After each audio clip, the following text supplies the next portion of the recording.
tenim també el senyor Bernardino Organero i el senyor Josep Maria Àngel dels Iaioflautes. I vosaltres, des de la vostra perspectiva, també amb el Felipe, penso que sí que ha canviat moltes coses, no solament els iaioflautes, evidentment, sinó tot el moviment de 15M pot tenir, jo penso, i tindrà, proposarà i farà un canvi de moltes consciències. Jo penso que ho està fent, penso que és important. I els iaioflautes, evidentment, l'interessant dels iaioflautes, jo vinc d'un altre món, d'una altra militància, i m'he apuntat també a aquesta militància, perquè ja en tinc dues com a mínim de militàncies, i aquesta m'ha interessat precisament per això, perquè són gent gran que analitzen els problemes no solament des del punt de vista més egoista d'un pensionista o d'una persona que lluita per coses molt immediates seves i molt properes seves, sinó que analitza tots els problemes de la seva globalitat. Penso que estan, per exemple, la plataforma d'afectats per la hipoteca, allí hi estem, Stop Pujades, allí estem a tots aquests moviments que poden suposar i que suposaran un canvi important a la societat.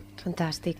I expliqueu-me, com us organitzeu? Com funcioneu? Perquè la gent us conegui una mica. A veure, com sapigueu, los iaioflautes és un moviment, i és un moviment assembleari. I és veritat, la pregunta que feies, que això va ser d'un grup petit de iaioflautes que participava en les assemblees del 15M, que per cert, avui és l'aniversari, el tercer aniversari del 15M.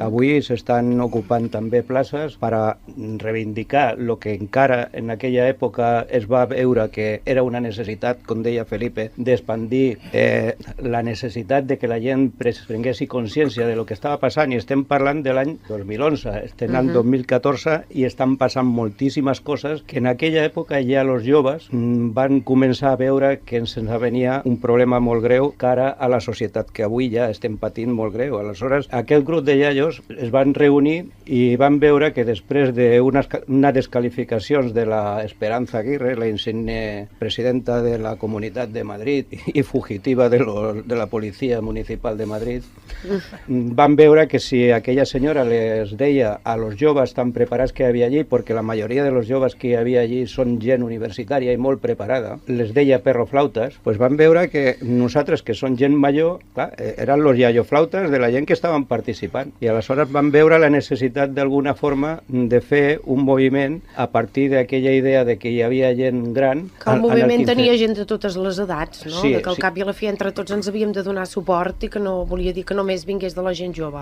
Efectivament, per això hi ha hagut molts moviments que han sorgit del 15M i precisament nosaltres deien que són fills del 15M perquè van sorgir d'aquell moviment.